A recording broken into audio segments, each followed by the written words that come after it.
Bomo kar začeli, pa ostali pridejo, ko pridejo. Um, Dober dan tudi danes. Videli smo se že včeraj večinoma. Danes pa je z nami Rok Novak. On je raziskovalec, ki svoje intelektualne moči, recimo tako, usmerja na področju ekotehnologije. To je tudi smer njegovega doktorskega študija, ki ga v bistvu ravno zaključuje na Mednarodni doktorski šoli Jožefa Stefana. Ukvarja se z izpostavljenostjo na okoljske stresore, predvsem s kvaliteto zraka. Zagotovo bo več o tem tudi sam povedal. Del podatkov, s katerimi se ukvarja, izhaja tudi iz meritev v okviru občanske znanosti, mogoče ste kateri že slišali za ta pristop, ki tudi vključenim laikom omogoča, da bolje razumejo takšne podatke. Tako da več o podrobnostih in vsem tem pa zagotovo v tej uri in pol, ko bomo skupaj, in kar predajam besedo Roku. Pozdravljen. Hvala, Ema, za ta uvod. Zdaj pa da jaz samo najdem pravilni screen share. Takole. Kar 8 ur je trajalo, da so se koncentracije delcev v prostoru vrnile nazaj na prvotno raven, potem ko je ena izmed udeleženk v naši raziskavi zvečer v prostoru prižgala pipo. Namreč v enem izmed projektov pred kakšnimi 3 leti smo imeli en kup prostovoljcev, ki so imeli ob sebi različne naprave za merjenje kakovosti zraka. In ena izmed naših udeleženk je bila tudi ena starejša gospa, ki pa je imela navado, da je vsak večer prižgala pipo v svoji dnevni in imela malce priprto okno, potem je fino prezračila prostor in šla spat. Po naših, seveda s prepričanjem, da je bil prostor učinkovito prezračen. Naše meritve pa so pokazale, da je trajalo več ur, preden so se koncentracije prašnih delcev v prostoru vrnile nazaj na raven, kot so bile, preden je gospa prižgala to svojo pipo. To recimo ne bi bil nek tak uvod v to, o čemer bomo danes veliko govorili. In iz tega tudi je nastal ta naslov, ki smo ga danes dali temu predavanju, meritve v okolju za informirane odločitve kot moč posameznika v sodobnem svetu. Zdaj, Ema je že nekaj povedala o meni, ampak mogoče, da bolje veste, kdo vam sploh predava. Na kratko, da se predstavim, sem Rok Novak, zaključujem doktorski študij na Mednarodni podiplomski šoli Jožefa Stefana, kot rečeno. V zadnjih letih pa se veliko ukvarjam tudi s komunikacijo znanosti. Komunikacija znanosti se mi zdi, da je eden iz pomembnih elementov v karieri raziskovalca oziroma znanstvenika, ker je ta bariera med laično javnostjo in znanostjo bila dolga leta težko premostljiva. V zadnjih letih pa se mi zdi, da je med raziskovalci vedno bolj jasno postalo, da je potrebno naše rezultate, naša dognanja tudi komunicirati naprej. Se opravičujem, če lahko samo Sem že. ugasnete. Hvala. Dva članka, ki sem jih objavil v spletni reviji Alternator, vidite na vaših zaslonih. Prvi je o urbanih toplotnih odtokih, ker je koncept, ki predstavlja, da grajeno okolje znotraj naselja se segreje in ohranja toploto mnogo dlje in mnogo več kot njegova okolica, in znotraj članka potem z različnimi metaforami to poskušam nekako razsvetliti oziroma razširiti to temo. Cena klimatske krize pa seveda se nanaša na trenutno stanje, kako podnebna kriza vpliva na naše življenje in kako lahko pričakujemo, kakšni bodo še učinki v prihodnosti. Zakaj govorim o tem? Zdaj, jaz nisem plačan strani Alternatorja ali kaj podobnega, ampak se mi zdi, da je izredno dobra priložnost, da vsak, ki si želi izvedeti več o nekih bolj zahtevnih znanstvenih raziskovalnih temah, je to en izmed boljših virov v Sloveniji. Članki so v veliki meri tudi v slovenščini, kar je tudi, se mi zdi, da zelo fino. Če želite, lahko samo v Google vpišete Alternator oziroma alternator.science, se mi zdi, da je domena, lahko pa poskenirate tudi tole QR kodo in si ogledate to spletno revijo. Res se mi zdi dober vir informacij.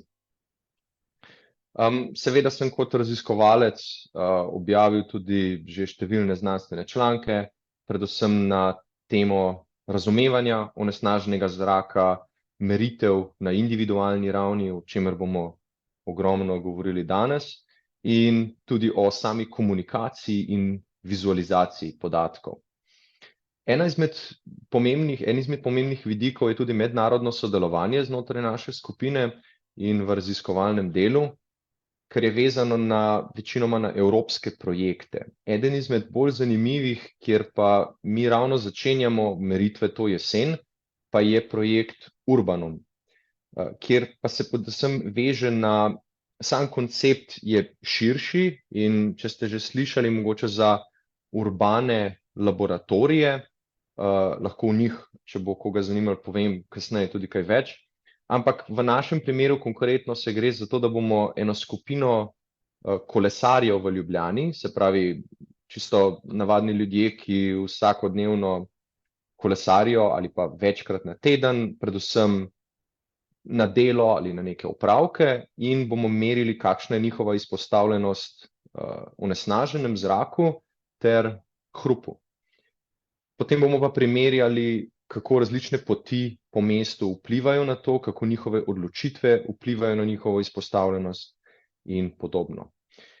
Da bo pa tole naše predavanje bolj dvosmerno, bi vas pa povabil, da z mano malce sodelujete in na svojih pametnih telefonih, če jih imate, ali pa lahko tudi na računalniku odprete portal sli.do ali pa poskenirate tole kodo in vtipkate številke, ki so zapisane zgoraj.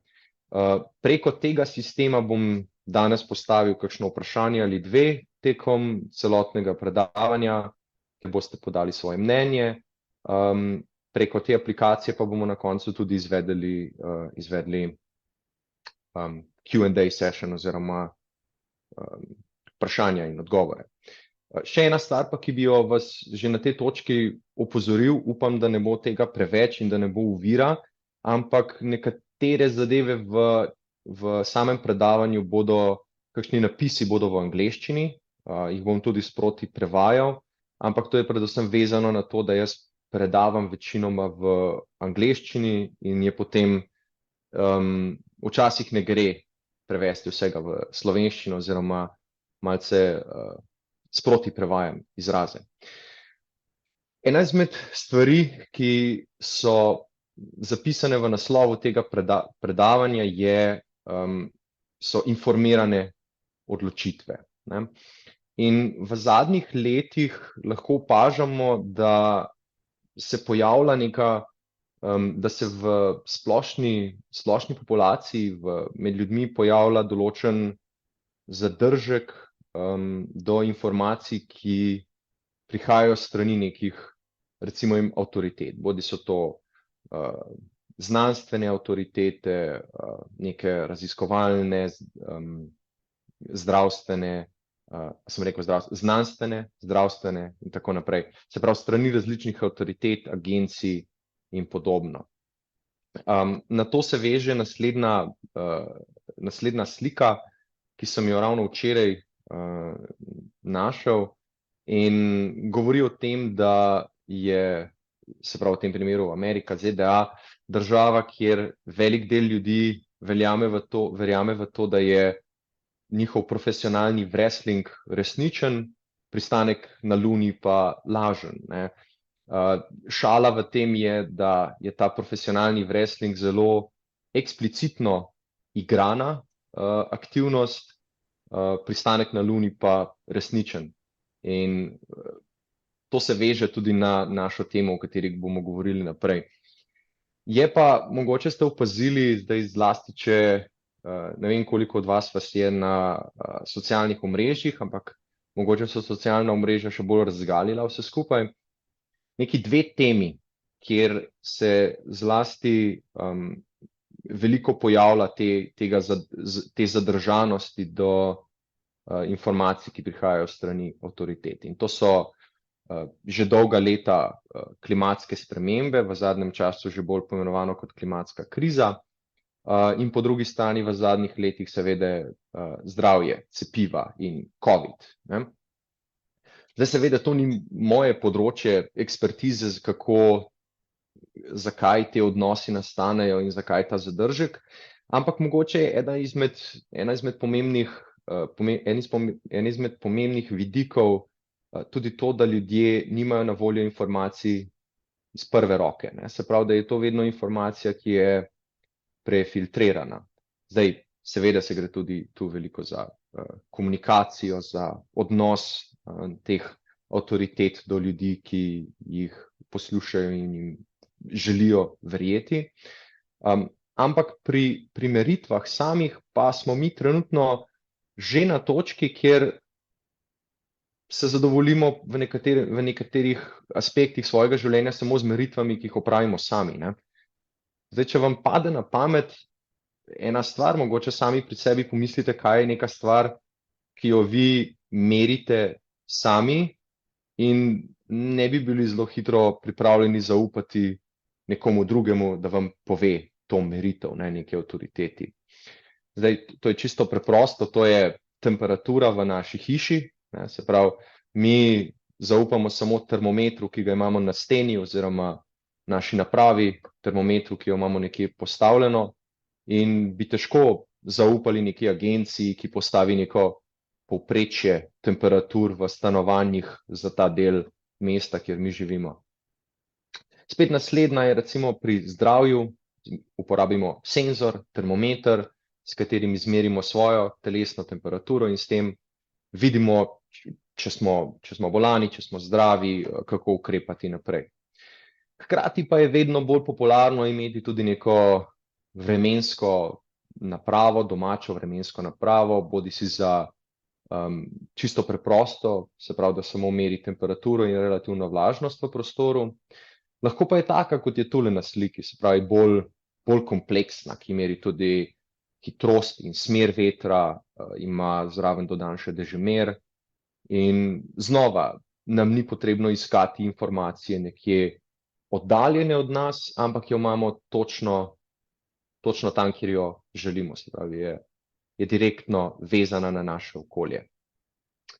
Potem pa, ko začnemo razmišljati, zakaj pa v zadnjih letih, ko so te naprave že nekako na voljo, zakaj ne bi tega koncepta poskusili še pri kakovosti zraka? Ker to je tudi ena izmed stvari, kjer se že leta, bomo kasneje govorili o tem, zakaj tudi upravičeno, zanašamo le na neke informacije, ki prihajajo s strani nekih agencij, služb, uradov in podobno. Nimamo pa na voljo informacij, ki bi jih merili sami. Zdaj pa, če ste si odprli to aplikacijo Slido, imam prvo vprašanje za vas. O čem bi si sami želeli imeti več informacij, pa bodisi niso na voljo ali pa jih ne najdete?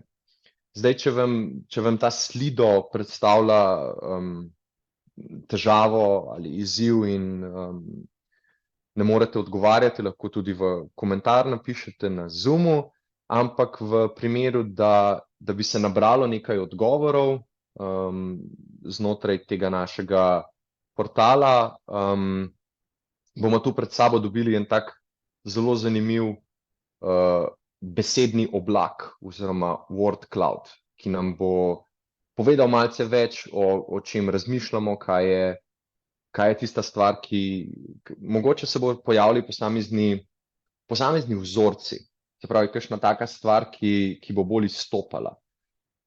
Jaz težko rečem, nočem sugerirati, kaj so ta področja.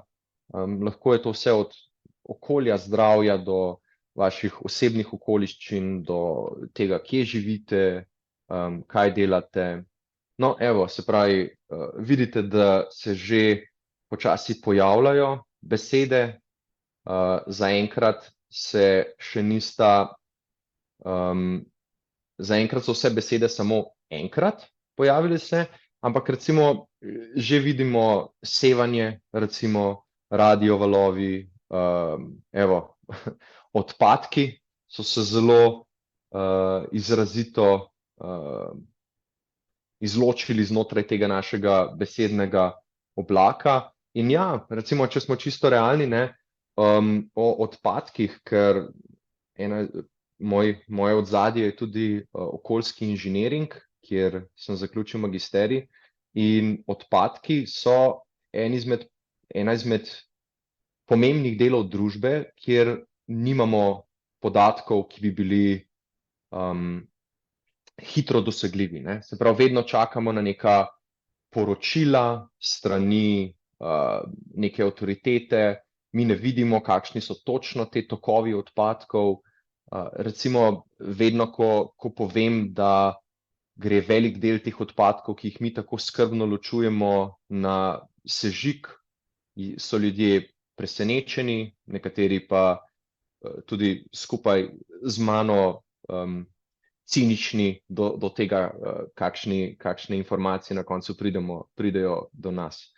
Hkrati pa, kakšni so postopki tega, ne. Zdaj recimo, če gledamo ostale besede tukaj, znova spet vidimo odpadke, recimo nevarni odpadki, nevidni odpadki, stara zdravila, odpadna zdravila. Se pravi, to je tudi spet področje znotraj odpadkov, ki se mi zdi, da je zelo pomembno, ne. Se pravi, znova, odpadna zdravila.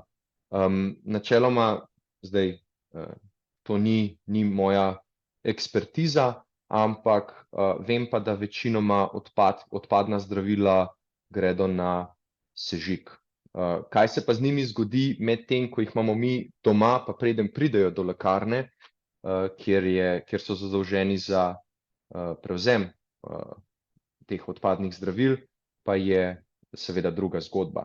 Ampak lahko mogoče tudi sami pogledate, kaj so tiste glavna področja, glavne besede, ki ste jih sami zapisali, in kaj vse so recimo stvari, o katerih nam podatki manjkajo, da jih mi nimamo ali jih ne najdemo. Se mi zdi, da bomo lahko o tem govorili še veliko več naprej. Če ima pa kdo imamo mogoče čas za en komentar ali eno kratko vprašanje, koga, ki bi mogoče želel vklopiti mikrofon in kaj vprašati. Roko. Alo. Ja. Nisem dal roko, ja. Rok, jaz bi pač komentiral nekaj, pa tudi povedal, glede na to, da ste povedali o teh avtoritetah in to. Mene najbolj konkretno, zato nisem zdaj nič napisal, kar vem, da bo veliko teh izrazov, moti to, da so te informacije nerelevantne.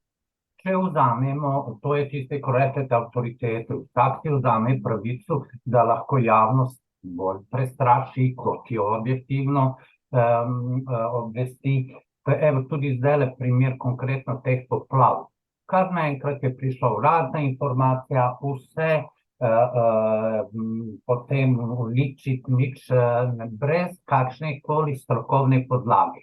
Ker če podzemne vode bi imele težke kovine, s tem podzemnimi vodami mi zalivamo vrtove. In torej, kaj smo? Mi zalivamo in počasi črpa koreninice, a ne težke kovine. Tukaj so totalno neobjektivne informacije, treba pogledati, treba videti, posod je različno. Glede pač teh, kot pravite, zdajle sežiga odpadkov, verjamem, da se to še dogaja masovno, vendar od leta 2018 strategija Evropske unije je prvo prednost recikliranjem pred vsemi drugimi postopki obdelave odpadkov, razen tisti del, ko res ni možno, bi ga nekje lahko sežgali. Zato pravi, mene tudi to moti, nestrokovna mnenja. Mi v Sloveniji moramo imeti neko napravo za termično obdelavo teh odpadkov, ostankov, kateri po drugih metodah niso možni. Vendar javnost takoj odreagira, ne, to so stroki, zato ker strokovnjaki tisti, ko so odgovorni, zelo slabo informirajo javnost, zelo slabo se odzovejo na kakšne informacije. Mi vsi, kot imamo ta dostop do javnih, smo najbolj brisni. Vsi vejo več, kot veste vi zdaj o emisijah, ko delate na tem. To je značilno, se zdaj pojavlja v Sloveniji. Jaz govorim o Sloveniji, nikoli ne rečem tudi drugje. Seveda, da je tudi tam, ampak in tukaj bi morali več narediti. Tudi v COVID-u je bilo tisočenko. Seveda, ja. Zelo na hitro lahko pokomentiram to in povem, da imate v eni meri zelo prav, kar je predvsem vezano na pomanjkljivo komunikacijo. To je eno izmed področij, kjer smo se tudi mi ukvarjali s tem, kako na učinkovit način komunicirati te podatke in te zaključke.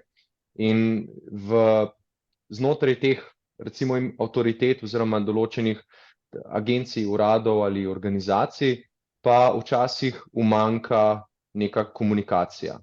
In potem, ko je enkrat komunikacija boljša, se izkaže tudi, da so ljudje pripravljeni bolj verjeti tem informacijam in nekako sprejeti neke odločitve.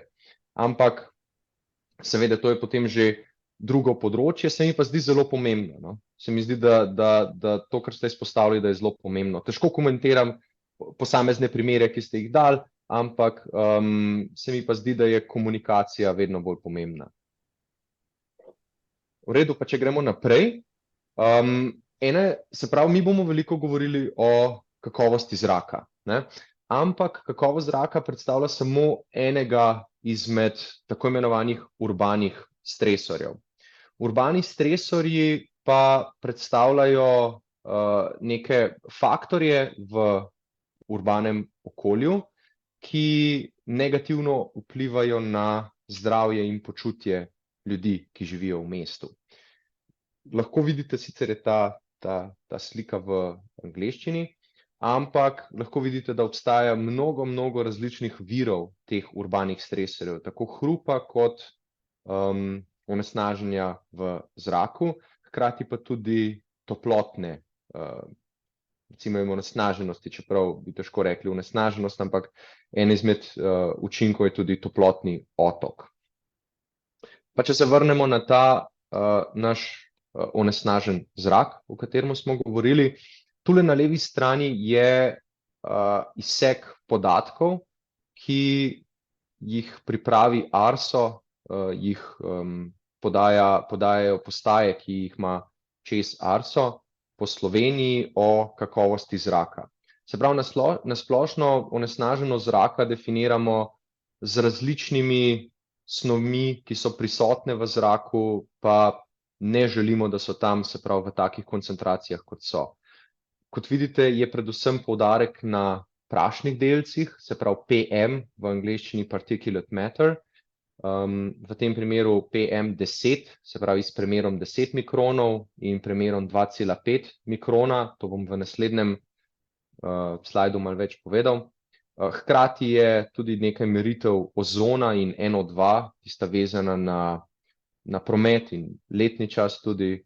Ena izmed manj pomembnih onesnažil v zraku zdaj pa je žveplov dioksid, ki pa je bil včasih izredno pomemben, zlasti zaradi sežiga premoga v elektrarnah ali v domačih kuriščih kar je pa potekalo brez filtrov, ne, načeloma oziroma z zelo skopimi filtri. SO2 se je izločal je išel v zrak, v zraku se je skupaj z vodo spremenil v žvepleno kislino, ki pa je seveda negativno vplivala na okolje. To se je zlasti videlo v Šaleški dolini, se mi zdi, da nekje v 80-ih, tudi v 90-ih, kjer je prišlo do velikih tako imenovanih kemičnih požigov, se pravi, kjer so drevesa izgledala požgana in odmrla v okolici reke in jezera so imela zelo nizko biodiverziteto.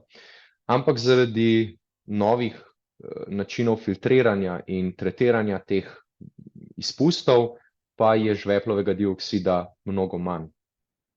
Seveda je pa še vedno kakovost zraka, oziroma slaba kakovost zraka zelo problematična in je že kakšno desetletje ali dve zelo široko, zelo veliko neke literature in nekih raziskav narejenih na to temo in so direktne korelacije postavljene bile med slabo kakovostjo zraka in dihalnimi težavami, med povezavo dolgotrajne izpostavljenosti in povzročanjem kroničnih bolezni srca in ožilja ter slabšanjem že drugih obstoječih težav. Hkrati je to še večja težava za bolj dovzetne skupine znotraj populacije, kakor so otroci in starejši, ali pa ljudje, ki imajo obolenja na svojih dihalih, tako da je to vedno bolj pomembna tema v zadnjih letih. Da pa če na kratko povem o prašnih delcih, ki bodo naša tema naslednjo uro. Prašni delci so načeloma, jih merimo, jih delimo na dve skupini. Se pravi, eni so prašni delci, ki so tako imenovani vdihljivi ali inhalable, ki so manjši od 10 mikronov, ki imajo premer manjši od 10 mikronov. Če si predstavljamo premer človeškega lasu je nekje do 100 mikronov, oziroma na tej sliki gor vidimo, da je nekje med 50 in 70 mikronov, se pravi, te delci so še mnogo manjši od človeškega lasu.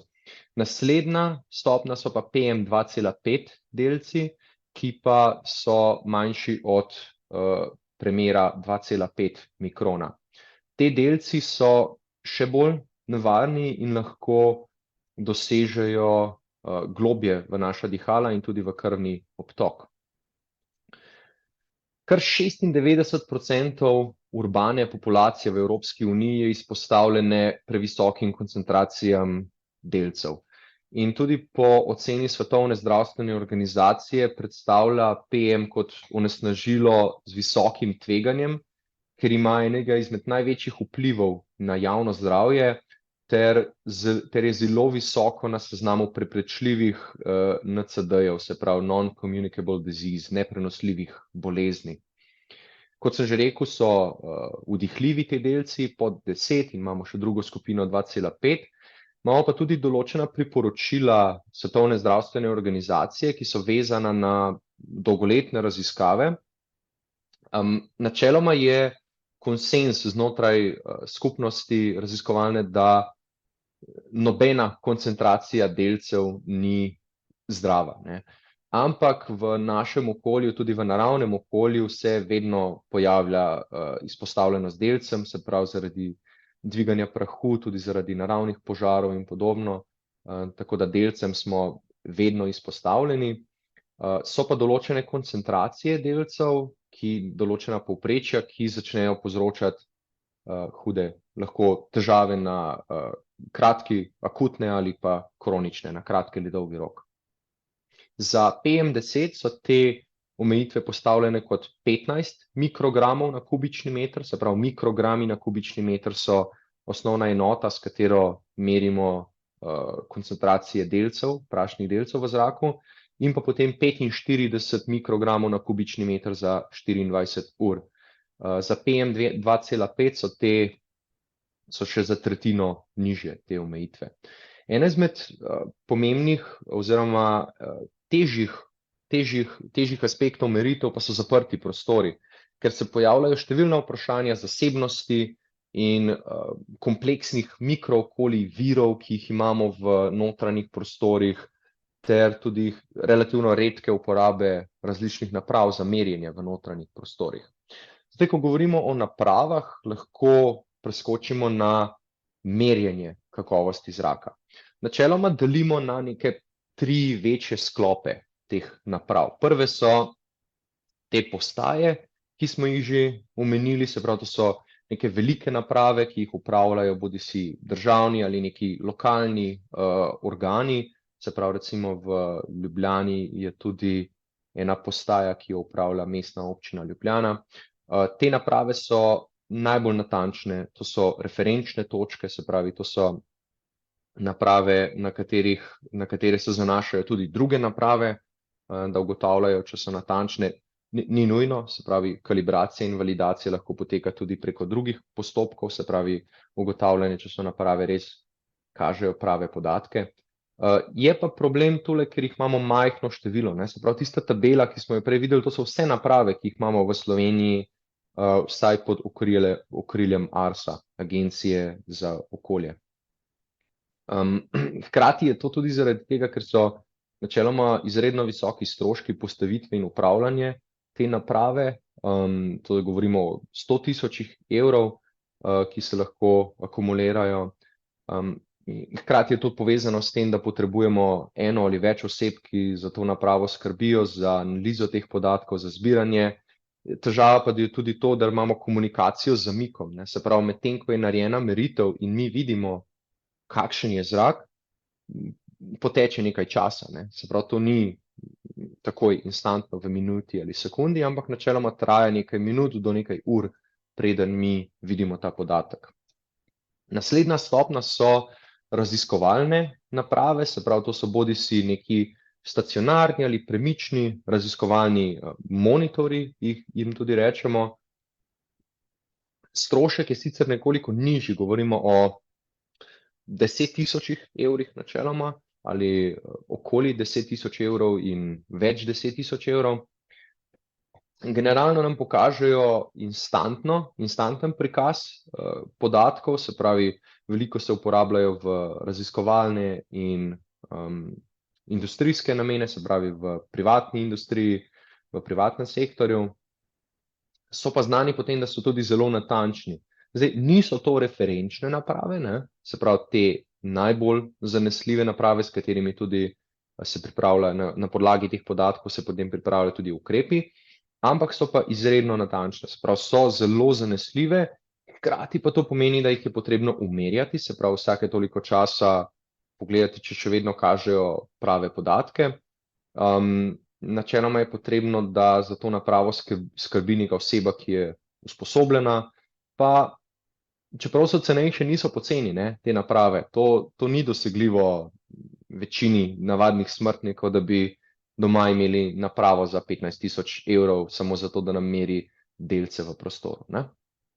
No, potem naslednja stopnja po tem cenovnem rangu in po velikosti pa so nizkocenovni senzorji. To so naprave, ki so bile sprva mišljene kot bolj neki sistemi alarmiranja, ki so zaznale, če so koncentracije nekje previsoke v nekem prostoru, kjer ne bi smele biti, ampak so se v zadnjih letih razvile do te mere, da jih lahko uporabljamo tudi za splošno merjenje kakovosti zraka. So lahko dosegljivi, ker so te senzorji tudi zelo poceni, so majhni, so prenosljivi, so nosljivi, o teh izrazih bom povedal več kasneje.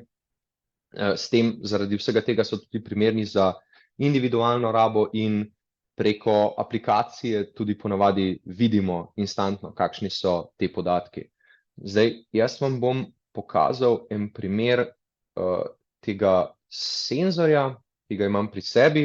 Se pravi, to je ena taka naprava, ki jo uporabljamo v zadnjem času v naši raziskovalni skupini. Se pravi, tule s pritiskom na ta gumb se pokaže ta lučka, ki nam da neko indikacijo, kakšen je zrak v naši okolici. je pa ta naprava nekih 250 evrov, ne, se pravi, oziroma nekih 200 evrov. To je pa že bolj dosegljiv znesek za osebo, ki želi izmeriti svojo kakovost zraka. To je komercialna naprava, se jo da kupiti na trgu, ampak smo mi prek raziskav in pregleda literature ugotovili, da je naprava dovolj zanesljiva in primerna za našo uporabo.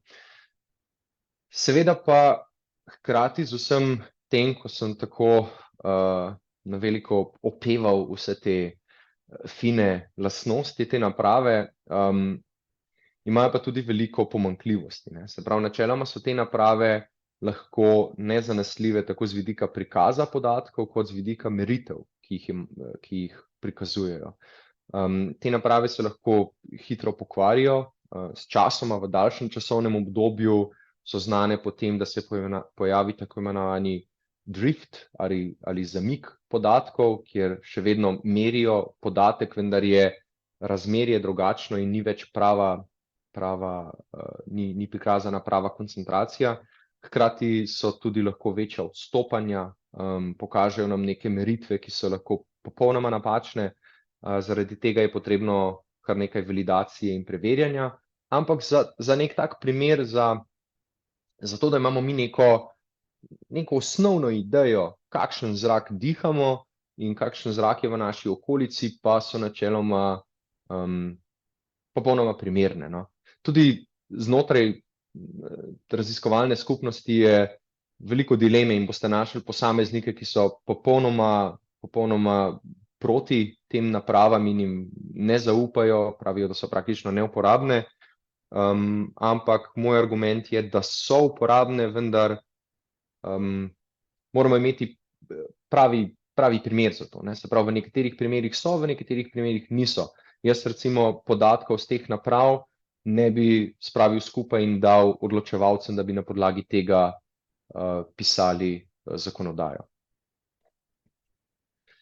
Hkrati jim pravimo tudi osebni monitorji, zdaj to je prevod iz angleščine personal monitor, ki je mogoče malo drugačen kontekst, ampak recimo, da nam tudi nekaj več o tem pove. Imajo veliko teh dobrih lastnosti, ne. Se pravi, poleg tega, da imajo nizko ceno, so prenosljivi, se pravi, prenosljivi, kot bi lahko opisal, je, da jih lahko relativno preprosto prenašamo s seboj, se pravi, lahko je to v roki, lahko je to v torbi, v nahrbtniku. Hkrati so nosljivi, v nekaterih primerih, ne nujno, ampak lahko so nosljivi, se pravi, tudi ta naprava s pomočjo tega karabina jo nekje nase lahko obesimo na kakšen pas ali kaj podobnega, ponavadi pride kakšna kljukica zraven na tej napravi, da jo lahko zahakljamo nekam nase, ali pa mogoče na kakšno torbo, na kakšno torbico. Tretja taka lastnost znotraj tega je, da so lahko premični, se pravi, da imamo napravo, ki je načeloma stacionarna, se pravi, postavljena nekje v prostoru, ampak jo lahko relativno preprosto izklopimo oziroma prestavimo nekam drugam in ponovno normalno dela. Se pravi, da je relativno lahko premična.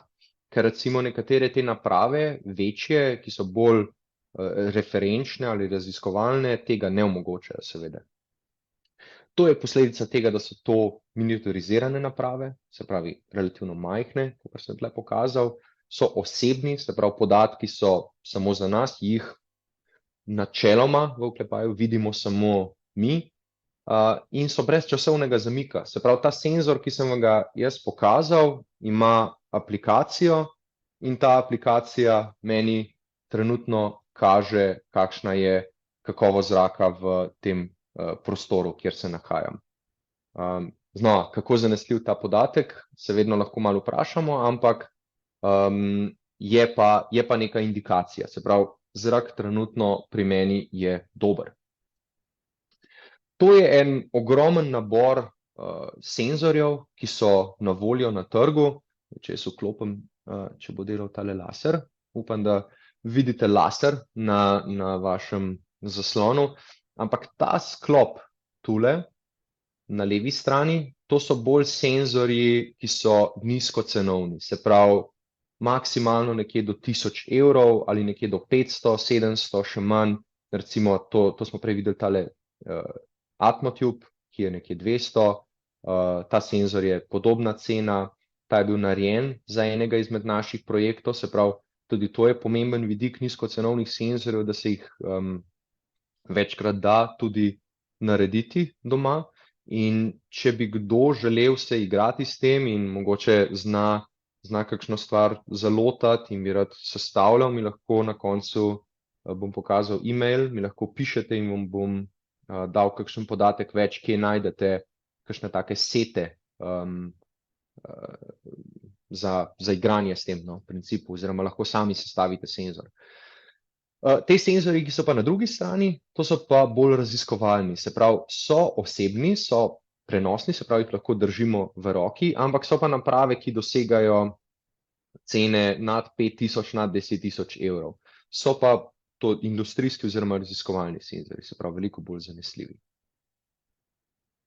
Zdaj, zaradi vsega tega, kar sem prej povedal, da so te senzori načeloma označeni kot netočni, nezanesljivi, smo pa mi v svojih raziskavah to preučevali na relativno preprost način, kjer vsaj validirali smo jih. Te naprave načeloma mi pregledamo, da so dovolj zanesljive že, ko razmišljamo o njih, ko jih naročamo in podobno, ampak želimo to videti seveda tudi na lastne oči, vsaj nek osnovni vidik. V Sloveniji obstajajo tudi laboratoriji, ki to preverjajo veliko bolj natančno, ampak mi smo to naredili na relativno preprost način, kjer smo primerjali nizkocenovno napravo z visokocenovno napravo, če tako rečem, se pravi z nekim raziskovalnim natančnim senzorjem, ki ima svojo osebo, ki ta senzor upravlja, ki ve, kako deluje, ki ve, da meri natančno. In popolnoma relativno preprosto primerjamo podatke. Zdaj ne vem, koliko ste seznanjeni s statistiko in prikazovanjem podatkov, ampak načeloma bolj kot se podatki približajo te poševni črti po sredini, bolj natančni so. Se pravi, bolj so podatki primerljivi med sabo, bolj je podatek z nizkocenovne naprave podoben podatku z visokocenovne naprave. In kot lahko vidimo, da manjši kot so bili delci pri tej naši napravi, se pravi, to je bil en senzor prej, ki smo ga imeli, bolj zanesljiv podatek je bil. Hkrati pa smo bili, zdaj sicer izgledajo relativno razkropljeni te podatki, ampak glede na naše izkušnje s temi nizkocenovnimi senzorji smo bili mi frapirani. Se pravi, te podatki so bili odlični, zato ker smo mi želeli s temi senzorji delati.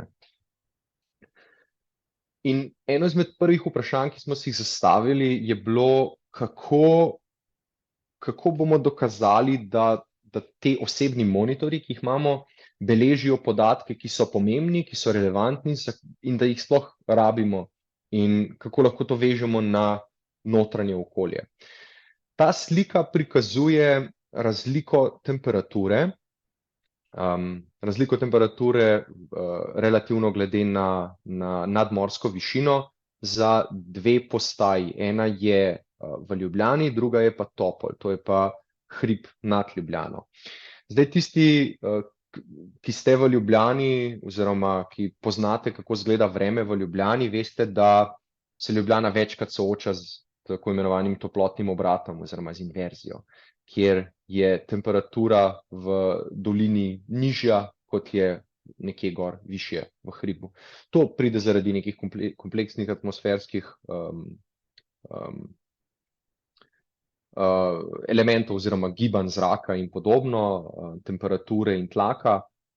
Ampak glavno v tem vidiku je, da je prezračenost v dolini veliko manjša in s tem koncentracije delcev narastejo. Načeloma se ta inverzija razbije po jutranjih urah, ker se temperatura dvigne, sonce posveti in podobno, ampak včasih pa ostane inverzija dlje časa.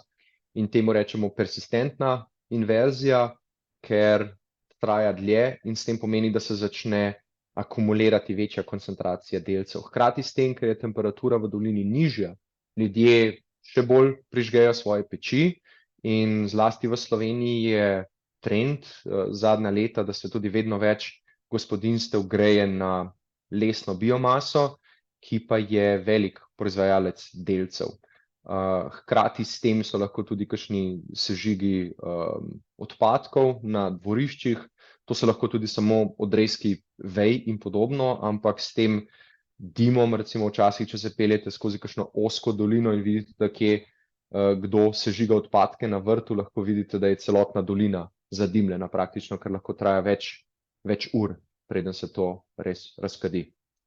No in v Ljubljani v februarju 2019 je prišlo točno do takega dogodka, kjer so koncentracije delcev enormno narasle v nekaj dneh.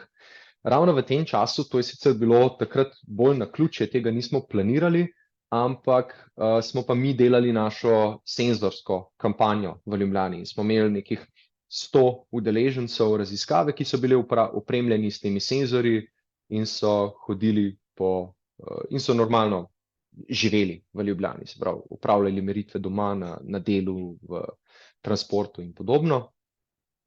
In smo ugotovili, da mogoče pa eden izmed boljših načinov, kako prikazati, kako je podatek z teh naših senzorjev relevanten in zanimiv, to, da primerjamo, kakšna je izpostavljenost v notranjih in zunanjih prostorih v obdobju inverzije in po inverziji.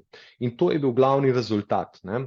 Se pravi, recimo en izmed pomembnih podatkov tukaj, ki ga lahko gledamo, je ta črta, črna črta, to je mediana, se pravi, to je srednja vrednost, ali pa ta karo, ki je povprečje. Ampak en izmed ključnih podatkov je to, da ko gledamo med obdobjem inverzije, lahko vidimo, kakšna velika razlika je med zunanjim, med notranjim prostorom in zunanjim prostorom. Se pravi, naši senzorji so omogočili to, da so ljudje zelo natančno videli, kdaj in kje so oni izpostavljeni. Se pravi, da mi lahko zelo natančno vidimo, kakšna je razlika v tej izpostavljenosti in da so v notranjih prostorih manj izpostavljeni, čeprav so še vedno visoke koncentracije, relativno, ne?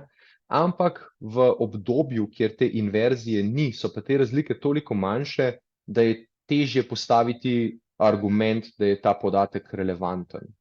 Upam, da sem dovolj jasen s tem, drugače pa lahko na koncu še kaj debatiramo o tem, če boste ugotovili, da sem mogoče kaj preveč zakompliciral. Ok, znova je priložnost, da vzamete svoj telefon in odgovorite na tole vprašanje. Kje bi zase rekli, da ste najbolj izpostavljeni delcem v zraku, se pravi visokim koncentracijam? Zdaj, jaz vam nočem sugerirati, ampak mogoče lahko na podlagi tega, kar smo zdaj govorili, mogoče napišete neko lokacijo, kjer se vam zdi, da ste najbolj izpostavljeni. To je lahko čisto neka taka ocena ali pa neka ideja, no?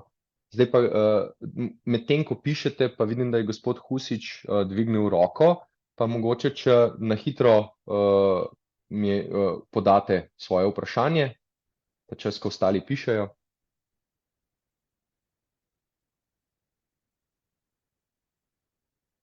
Gospod Husič? Mikrofon morate vklopiti, ne vem, če me slišite.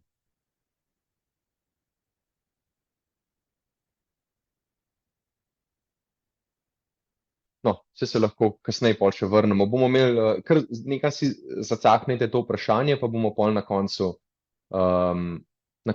se pogovarjali o tem. Ja, zelo zanimivo, ne? Kuhinja. Kuhinja, zimsko okolje, zanimivo. V zastojih na avtocesti, zelo, zelo zanimivi odgovori. Kuhinja se mi zdi zelo tak intuitivni odgovor, ker konstantno se nekaj pečemo, lahko se tudi kaj zažge, če malo slabše kuhamo oziroma pečemo. Tudi recimo pri drugih opravilih v notranjih prostorih, kot je recimo čiščenje, pometanje in podobno, se lahko dviga prah.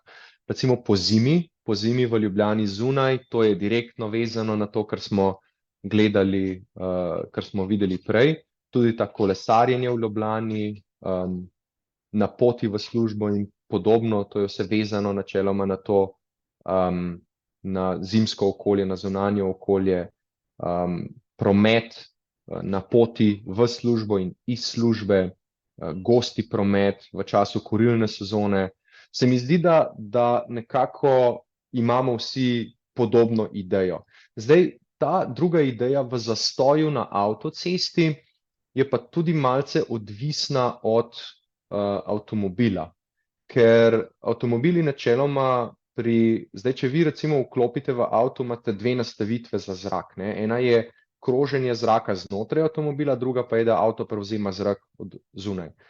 Če vi vklopite mešanje zraka znotraj avtomobila, ne boste izpostavljeni zunanjem zraku. Hkrati pa novejši avtomobili imajo relativno dobre filtre za take stvari, zlasti za delce, in boste načeloma, ker je mogoče, ne želim, da to izpade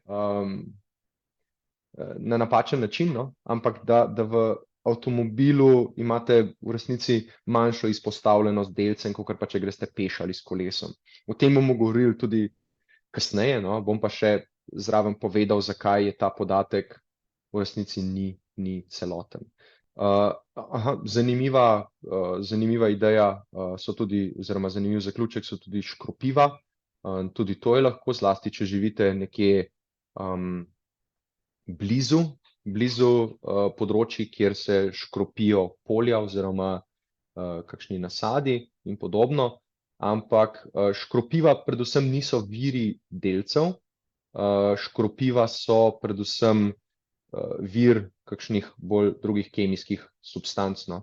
Delci načeloma nastajajo pri neki obliki sežiga ali pri suspenziji, pri kakšnem trenju. Recimo en izmed virov v urbanem okolju, ki je vedno bolj zanimiv in vedno več poudarka je na njemu, je zaradi trenja zavornih diskov na avtomobilih in s tem nastajanjem zelo majhnih, drobnih nanodelcev, ki so kovinske narave, se pravi neka kovina. Po drugi strani pa recimo tudi pri zaviranju, ne, ko avtomobili zavirajo in se pride guma v stik s podlago ali pri vožnji in se dvigajo delci na ta način. Ok,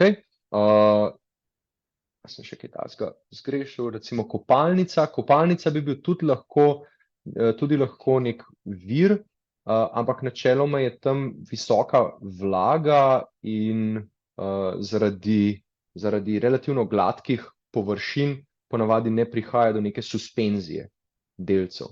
Tako da mi smo ugotovili, da v kopalnici se sicer izkaže, da senzor pokaže visoko koncentracijo delcev, ampak je to predvsem vlaga. In to je še ena pomanjkljivost teh senzorjev, ker nimajo sistema razvlaževanja delcev in s tem pokažejo, da je recimo nek košček, nek drobec vlage, neka kapljica, da je delec, čeprav ni, ne. A lahko samo tlele jaz vprašam ravno zaradi te kopalnice, ker to je bil tudi eden od mojih idej.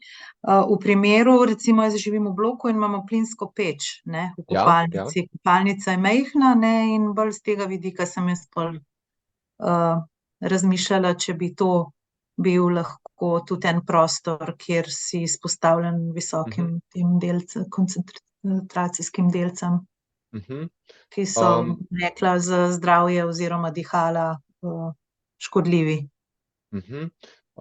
Ja, v pravo smer razmišljate. Je pa načeloma zgorevanje plina naravnega, se pravi zemeljskega plina, zelo čist postopek. Čist v smislu, da nastaja zelo malo nekih snovi, ki so neželene oziroma lahko škodujejo zdravju. Zdaj, načeloma v neki meri lahko nastajajo tudi dušikovi oksidi, ampak pri plinu gre ponavadi za čisto zgorevanje in nastaja samo CO2 in voda. Zdaj, CO2 je težava zaradi drugih razlogov, ampak načeloma Zdaj pri nepopolnem zgorevanju plina pa je lahko druga težava, ne? Se pravi, pri nepopolnem zgorevanju lahko pride tudi do nastanka ogljikovega monoksida, kar je pa potem že mnogo bolj nevarna stvar, kakor pa samo delci, ne? Se mi pa zdi, da načeloma zaradi zgorevanja plina v plinski peči načeloma ne bi bilo težave z delci, no. Lahko da mogoče kakšno stvar znotraj tega postopka zgorevanja in odvajanja tega plina, da sem kaj zgrešil, ker ne poznam samega delovanja peči do podrobnosti, ampak tako zelo generalno bi rekel, da to ni težava, no. Ker se tudi v okoljih, kjer imajo ljudje več plinskih peči, so koncentracije delcev tudi zunaj nižje, načeloma, kot pa recimo v območjih, kjer imajo ljudje več peči na trda goriva oziroma na biomaso. Dajmo še... Sem v redu odgovoril? Ja, hvala lepa. Hvala lepa. Problema. Pa dajmo še eno hitro vprašanje od gospe Lakovšek. Ja, mi smo pa iz Mežiške doline, no. Zdaj prvo, prej sem razmišljala takrat, kje so te postaje, ne, Koroške nisem nikjer videla, pa me samo zanima, a je tudi Koroška nekako pokrita. No, drugo, kar sem pa zdaj, ko je gospa rekla, sem se pa spomnila na te dišeče sveče, kar je morda bolj, rekla, želja, ne, žensk, in me zanima, no, zdaj me je dalo to misliti, ne, ker to res ni najbolj pametno, ne glede na von. Sem toliko, hvala. Za Mežiško dolino, ne vem, natančno bi mogel pogledati, če je tam kakšna naprava, ampak če jo niste videli v tisti tabeli, potem Arso verjetno nima neke naprave tam. Zdaj Mežiška dolina se načeloma sooča, vsaj se še kar in tudi predvsem v preteklosti je bilo veliko težav zaradi vode in zemlje in podobno, tako da mogoče ni bil tak poudarek na zraku. Je pa res, da se te naprave, da se postavljajo, se pravi, da te naprave se še vedno nove postavljajo. In predlagal bi vam, da mogoče tudi potem lahko sami pogledate, oziroma če boste želeli, bom lahko tudi jaz pogledal in vam posredoval informacije. Ampak načeloma, če ni bilo v tisti tabeli, potem mislim, da nekega podatka strani Arsa ni.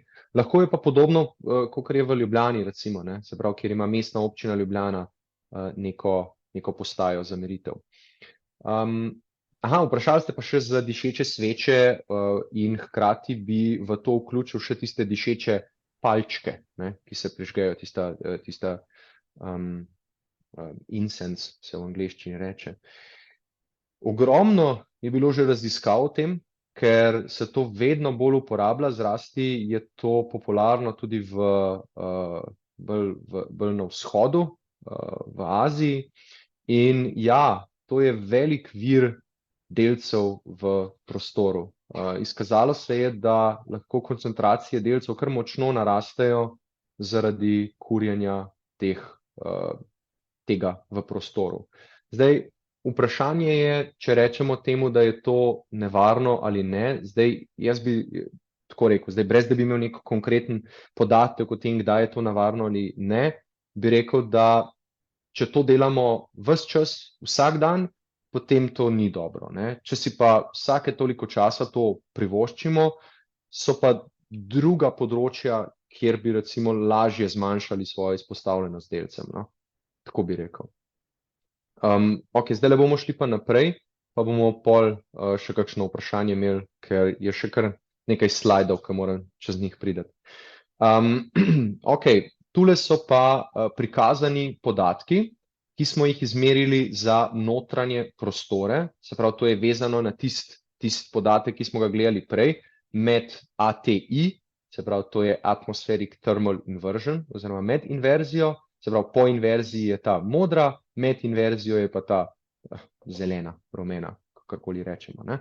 Ampak lahko vidimo, da recimo čiščenje, kuhanje in take aktivnosti, da imajo relativno visoke koncentracije, katerim smo izpostavljeni.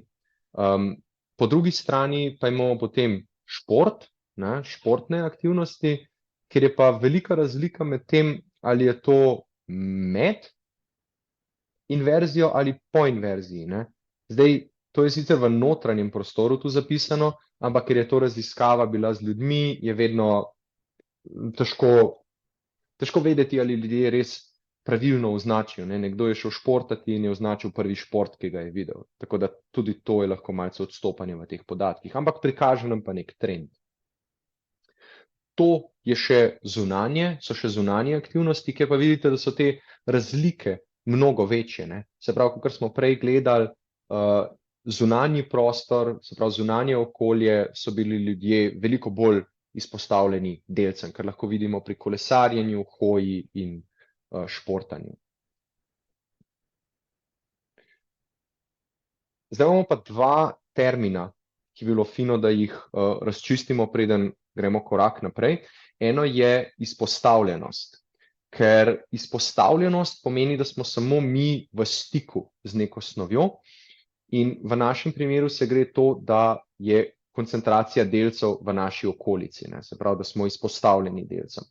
Potem je pa doza oziroma odmerek, zdaj v angleščini je ta beseda dose, sem ga prevedel v doza ali odmerek, je pa količina snovi, ki prečka neko površino, se pravi, to je pa količina delcev, ki vstopa skozi našo površino, ki jo imamo, ki smo si jo nekako namislili, bomo rekli v tem primeru, in se gre za površino nad nosom in usti. Zdaj, v drugih primerih bi bila lahko ta doza oziroma odmerek, ne vem, recimo vnos neke snovi v telo preko dermalno, ne, se pravi preko kože. Volumen zraka, ki prečka to našo površino, ne, se pravi našo površino nad nosom in usti, bomo poimenovali minutna ventilacija. Se pravi, minutna ventilacija je volumen tega zraka v 1 minuti. Mi lahko minutno ventilacijo z nekimi modeli in nekimi enačbami preračunamo, lahko jo ocenimo s pomočjo srčnega utripa, ki pa ga lahko zmerimo s tako pametno uro. Se pravi, zdaj ta meritev seveda ponovno ima svoje težave, ker je nizkocenovna in podobno, ampak lahko dobimo neko generalno oceno o srčnem utripu. Ko pa mi združimo podatka o količini snovi, ki je okoli nas, se pravi delci, ki so okoli nas, koliko mi dihamo, pa dobimo tako imenovano dozo. Se pravi, to je pa naša doza potem, ki je funkcija minutne ventilacije in koncentracije delcev. Zdaj sicer načeloma je priporočilo, da se na prezentacije ne daje preveč enačb, ampak sem vam dal eno enačbo tukaj spodaj, zelo preprosto enačbo, kako je načeloma ta intake dose ali doza računana, se pravi VE v tem primeru je naša minutna ventilacija, PM2,5 je pa koncentracija delcev. Te stvari, ki jih govorim tukaj, so zapisane tudi v enem strokovnem članku, ki sem ga objavil, tako da vam tudi to lahko delim. No, to pa so potem podatki za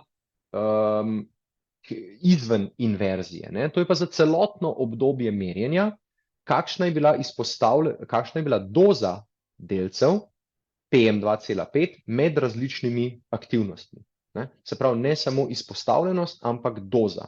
In v tem primeru recimo lahko vidimo, da še vedno je najvišje kajenje v notranjih prostorih, ne. Kajenje v notranjih prostorih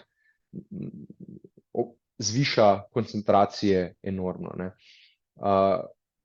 Kuhanje in čiščenje sta recimo tudi povezana s tem, da med kuhanjem in čiščenjem je naše dihanje globje, ker se več gibamo, je srčni utrip višji. Hkrati pa vidimo, da takoj zatem je pa foot bike, se pravi, to je hoja in kolesarjenje ter šport zunaj. To je pa predvsem vezano na to, da sicer koncentracije delcev zunaj niso bile tako visoke v tem našem obdobju, se pravi, to je nekje med februarjem in junijem, ko smo delali meritev, so bile koncentracije, niso bile nizke, bom rekel, no, ampak sigurno niso bile visoke. No, ampak v tem primeru lahko vidimo, da zaradi povečane aktivnosti in doze so bile mnogo višje, ne. Kar recimo najnižje so bile med spanjem, kar je vezano na to, da je ponoči malo aktivnosti, kar pomeni, da je malo možnosti za resuspenzijo prahu ne gibamo se takrat in podobno. Zapravičujem, sem jim požirek čaja. No, potem smo pa prišli na idejo, da bi mogoče uporabili neke bolj napredne metode analize izpostavljenosti oziroma doze delcev pri posameznikih. In to smo naredili s pomočjo agentnih modelov. Bom takoj razložil, kaj to je. Je šlo pa naše razmišljanje v smeri, da mi smo izpostavljeni slabem zraku v urbanem okolju, se pravi tisti, ki živimo v mestih. Zdaj, jaz sicer specifično v Kamniku, kjer bi lahko rekli, da je mogoče včasih še slabši zrak, zaradi tega, ker je še več peči na biomaso v našem okolju. In mi imamo neko dozo vdihljivih delcev. Se pravi, zaradi našega gibanja in zaradi koncentracij delcev obstaja neka doza, ki jo mi vdihnemo. Kolesarjenje in hoja zvišata srčni utrip in nas še za dlje časa izpostavita delcem v prostoru, ker dihamo več. Potem so se pa vprašali, kako izbira našega transporta vpliva na dozo delcev. Se pravi, kako lahko naš mogoče prevoz na delo in domov ali pa mogoče po opravkih vpliva na to dozo delcev. Ker je pa to relativno težko testirati v realnem svetu, se pravi, sliši se sicer preprosto, nabavimo 100 takih naprav in jih damo 100 ljudem in merimo, ampak je mnogo več dela in tudi mnogo več papirjev za tem, da se to dejansko izvede. Lažje od tega je pa zadevo izvesti virtualno, se pravi v nekem virtualnem simuliranem svetu. Pa smo rekli, dajmo pa da probamo, če so te podatki sploh primerljivi. Mi imamo podatke te iz naše raziskave, ki smo jo takrat delali, ki so sicer relativno skopi, tako da tam lahko naredimo oceno, ampak nimamo pa čisto konkretnih podatkov. Imamo pa tudi ta model, ki ga bomo naredili. Kolesarjenje pa pride potem še ekstra noter. Agentni model, v tem primeru se gre za simulacijo interakcij vedenja med agenti v virtualnem svetu. V našem primeru so agenti zelo preprosto, so ljudje v nekem modelu, v nekem virtualnem svetu, kjer jim damo neke prednastavljena pravila za vedenje, interakcije z drugimi agenti in njihovo okolico. Se pravi, lahko si predstavljate, da podobno kot neka igra, kot neka računalniška igra. Mogoče majčkeno bolj napredno in drugačne stvari opazujemo, drugače je celotna zadeva pripravljena, ampak koncept je podoben, če je potem lažje o tem razmišljati. Agentni model smo začeli sestavljati na način, da smo prvo nastavili nekaj parametrov za svet, ki ga bomo zgradili. Na desni strani bodo te parametri prikazani, se pravi 100 udeležencev, number of participants, približno 20% je kadilcev, kar je podobno kot slovenska populacija, pol ženske moški, spet podobno slovenski populaciji in 43 let je povprečna starost. Se pravi, znotraj se pravi, vedno so bili v modelu te podatki vzeti samo kot izhodišče, da smo nekaj izračunali s pomočjo verjetnosti. Se pravi, niso bili vsi stari 43 let, ampak je bilo narejeno tako, da si je agent sam izbral v narekovaju starost, na koncu pa je bilo povprečje blizu 43. Upam, da sem dovolj jasen. Potem zgradimo 100 domov in jim določimo nekaj delovnih prostorov, nekih prostorov za prosti čas, to so zeleni in oranžni. Te barvasti kvadratki okoli belega kvadratka pa predstavljajo, jaz sem jih poimenoval sobe, ampak so bolj aktivnosti, bo takoj bolj jasno. Se pravi, to so naše aktivnosti, kuhanje, čiščenje, kajenje, spanje, počivanje, delo, igranje ali pa vožnja z avtobusom oziroma z avtom. Outdoors pa predstavlja aktivnosti zunaj, se pravi, to je bodisi dejavnosti za prosti čas, v tem primeru obisk parka, tek, rekreacija in podobno, ali pa kolesarjenje. ne, se pravi, oziroma hoja na prostem. To je zelo preprost model, določili smo mu tudi intenziteto, se pravi, kako intenzivna je posamezna dejavnost, povezano s tem, da mi imamo, kot smo prej govorili, koncentracijo, potem imamo še minutno ventilacijo, ne, da te dva podatka združimo v dozo. 100 ljudi smo naselili v te domove, zdaj, kaj so te zvezdice, bom kmalu povedal, ampak trenutno jih ignorirajte, to so tudi ljudje v našem primeru, in zaženemo model. Ljudje se začnejo premikati, gredo po svojih aktivnostih, to je vse vezano na podatke z že objavljenih raziskav za populacije, se pravi za neke večje populacije, ne iz tega našega projekta, kjer smo mi uporabljali senzorje. In to je naš rezultat. Zdaj, ne želim se preveč spuščati v ta rezultat in kaj točno nam pove, ampak glavni zaključek je, da smo ugotovili, da je primerljivo. Se pravi, da ni nekih ogromnih odstopanj. Čeprav vidimo recimo pri čiščenju in kajenju, ne, da sta zamenjani, ne, da je kar naenkrat čiščenje bolj večja doza kot pri kajenju, recimo, ne. Kar je stvar debate, ampak pri čiščenju je seveda doza večja, zaradi tega, ker se več gibamo in več zraka vdihnemo.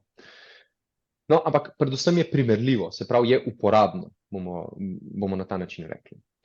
Če pa mi notri vnesemo še en aspekt, še vnesemo funkcijo aktivistov, ljudi, ki so, recimo jim, aktivisti za aktiven transport in prepričajo druge posameznike v modelu, da manj vozijo avto ali grejo z avtobusom in več uporabljajo kolo in gredo peš, ne? In lahko variiramo, koliko je teh aktivistov v sistemu. Nekako je pričakovan zaključek, ampak zelo zanimivo videti, kako se to v modelu obnaša. Zdaj, mi vidimo, da pri nizkih koncentracijah delcev, ki so nanizane na X osi spodaj, tule, lahko vidimo, da tam nekje do 35 te razlike ni, ne glede na to, koliko aktivistov je v našem sistemu, ne, med 0 in 50%. Ko pa se začne koncentracija delcev višati, ne, se pravi, bolj, ko gremo desno, pa se tudi doza delcev relativno poveča glede na procent aktivistov, ne. Se pravi, kaj splošno povedano, v tem našem sistemu je to povedalo, da več, ko ljudje kolesarijo in hodijo, večja je njihova doza delcev, ne. Se pravi, to se veže na naše zaključke od prej. Ampak se mi zdi zelo relevanten podatek, ker ljudem malce več pove o tem, kakšno je njihovo okolje in kako se njihove aktivnosti odražajo v tem, kakšna je njihova doza delcev in s tem vpliv na zdravje. Kakor sem rekel prej, eno stvar, ki jo moram zelo izrazito poudariti vedno, kadar pokažem ta graf in te zaključke, kolesarjenje in hoja je še vedno celokupno mnogo boljše kot pa vožnja z avtomobilom ali avtobusom z vidika vpliva na naše zdravje. Vsaka dodatna fizična aktivnost pretehta to izpostavljenost delcem. Šele, ko mi pridemo do teh najvišjih stopenj, se pravi 80, 90, 100 in več mikrogramov na kubični meter, šele takrat pa po določenem času, se pravi po 15 minutah, pol ure, po 1 uri, slabi učinki izpostavljenosti delcem premagajo dobre učinke fizične aktivnosti, ne. Tako da v Ljubljani se to praktično nikoli ne zgodi, v praktično nobenem slovenskem mestu, tako da mirno kolesarite in hodite, ker je fizična aktivnost v tem primeru veliko boljša za zdravje, kot pa nekaj te dodatne izpostavljenosti delcem, no. To je glavni zaključek, no, v tem bom rekel. Potrebujemo pa še vedno veliko raziskav na tem področju. Še zadnji koncept, ki vam ga predstavim, je pa merjenje kakovosti zraka na ravni skupnosti. Se pravi, ko imamo mi te naprave, ki so tako močno dosegljive, pomeni, da imamo mi tisoče, 10 tisoče, milijone ljudi lahko, ki te naprave imajo. In posamezna podjetja so prišla do zaključkov, da kaj pa, če mi naredimo nek zemljevid, kjer mi te podatke vidimo od teh ljudi, če se oni s tem strinjajo. En izmed prvih podjetij, ki se je tega lotil, je Purple Air, ki imajo tudi naprave, ki so pa samo za zunaj, ne? Se pravi, jih kupimo za nekih 200-300 evrov, namestimo zunaj, točno vemo, kakšen je zrak ves čas pri nas, hkrati pa njim dovolimo, da ta podatek objavijo. V Ljubljani, kot kaže, je samo ena oseba oziroma eno gospodinjstvo, ki to napravo ima. Po drugi strani pa v Atenah pa imamo mnogo teh posameznikov oziroma gospodinjstev in imamo tako lepo distribucijo po celem mestu, kakšna točno je koncentracija oziroma približno koncentracija delcev v mestu, ne. V tem primeru to sta oba podatka za včeraj, ki sem jih dobil na spletu. Te zemljevidi so prosto dostopni, vsak od nas jih lahko vidi, ogleda, klikne na te točke in podobno. To so tudi senzorji, ki jih to podjetje prodaja in so predvsem zunanji, zdaj jih imajo tudi za notranje okolje, to je ta desni, ne. Ponovno, nič nisem plačan s strani tega podjetja, samo zdi se mi pomembno, da vam povem, da obstaja. In na ta način se potem zbirajo te podatki. Zdaj, če bi šli mi pogledat zemljevid v ZDA, lahko to mogoče med tem, ko bomo se pogovarjali in odgovarjali na vprašanja, odprem ta zemljevid in vam pokažem, če boste želeli. Ampak v Evropi jih je tudi že nekaj, no. Po drugi strani pa imamo ta naš Atmotube, ne, ki pa je naprava, znova, nisem plačan z njihove strani, ta naprava meri pa nam lahko onesnaženje zunaj in znotraj, ne. Oni so imeli pa seveda tudi idejo, bomo še mi naredili zemljevid, ne.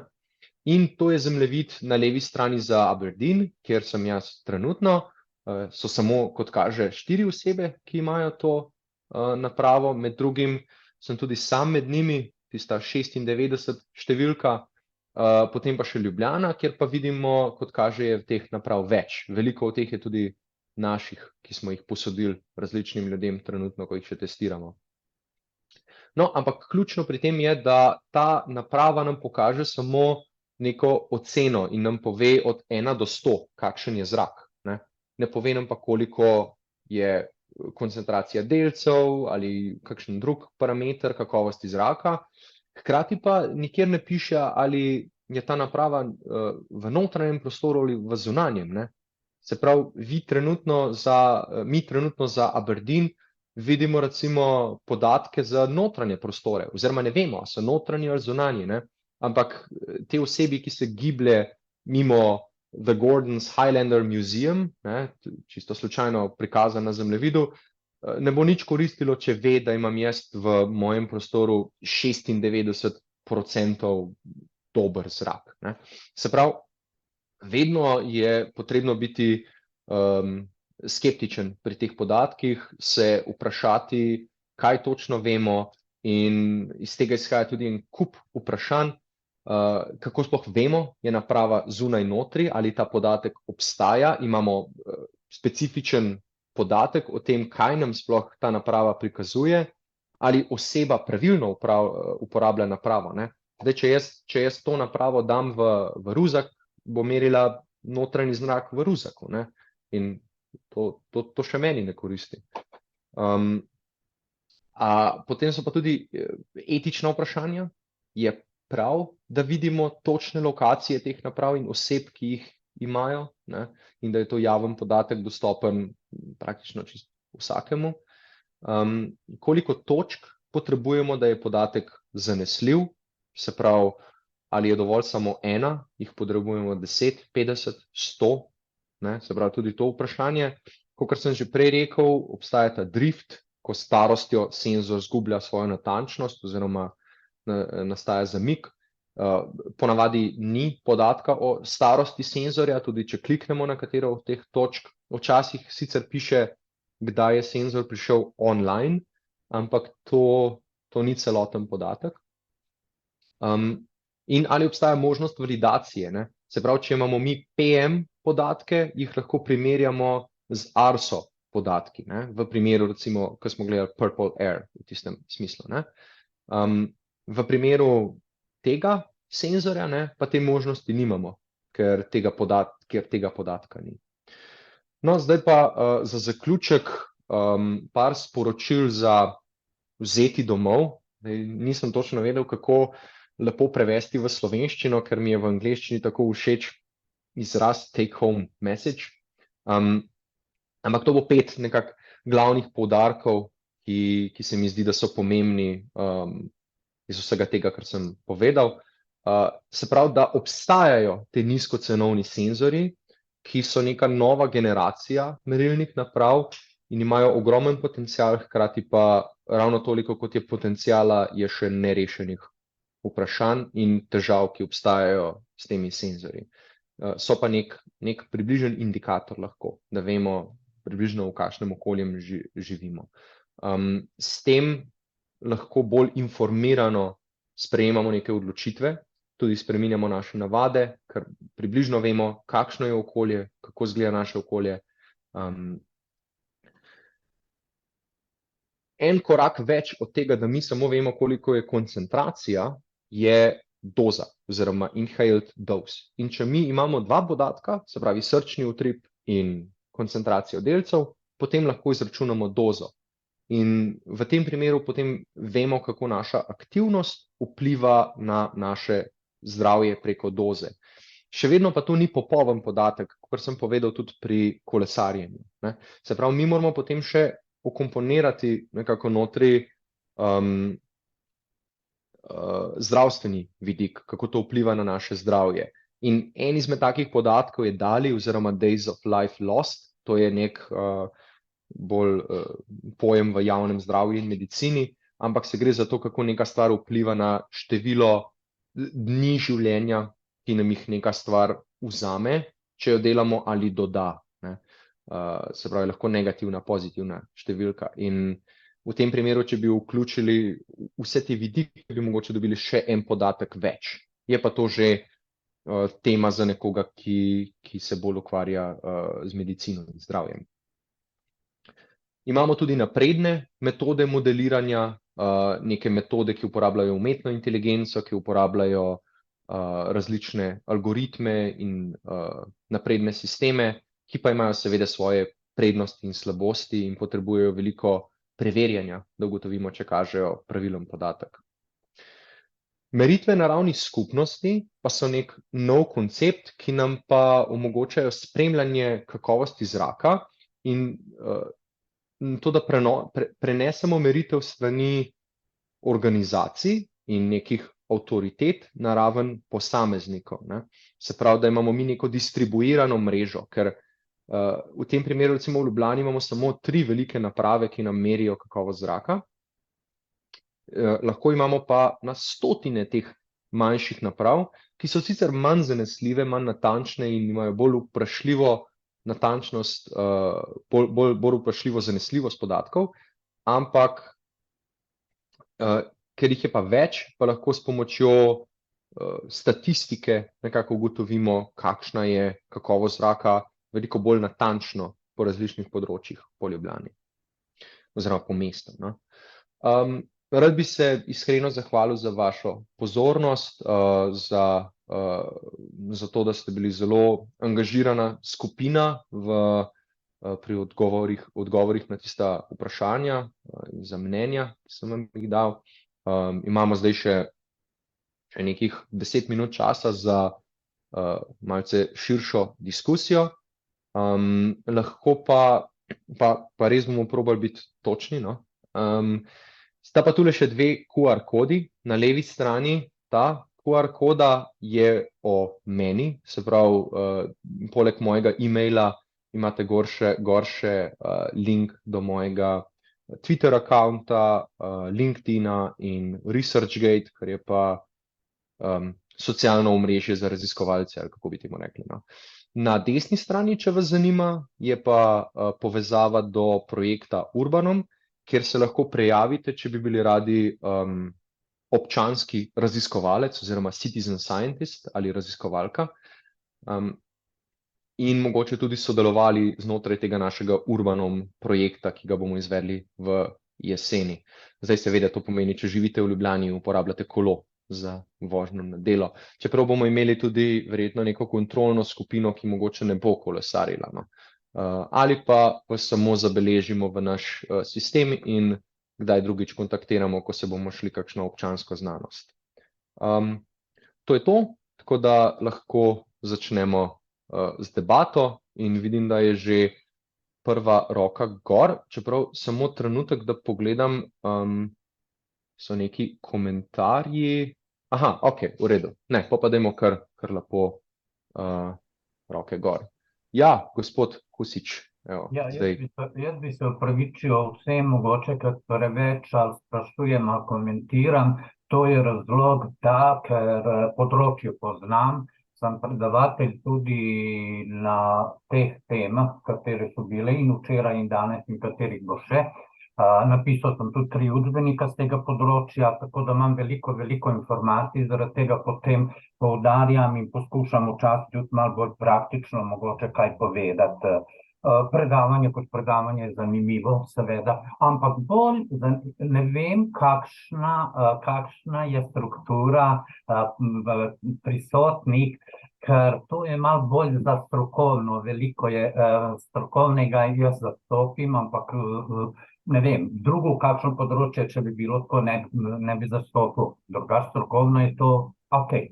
Potem, glede na to, ko ste govorili o emisijah SO2, recimo premog in to, pri kurjenju premoga. Seveda, mislim, premog je naš velenjski precej onesnažen tudi s težkimi kovinami. In zelo težko ljudem dopoveste, če bi sežigali delno odpadke, pravijo si, kakšne odpadke, pa da bi bilo boljše od premoga. Odpadki lahko tiste, ki sežigajo, nimajo težkih kovin, nimajo kloriranih topil in kaj jaz vem pač tole. Torej je zelo pomembno, da se trdni delci, tisti, ko so pač alpem 10 ali alpem 2,5, mislim, da poleg tega, ko ste pač razlagal, da je pomembna doza, še bolj pomembna je sestava posameznega delca, vir, od kje nastaja, ker to, če iz premoga so lahko težke kovine, če je tudi iz prometa so tudi lahko in pač različne emisije, da ne bi zdaj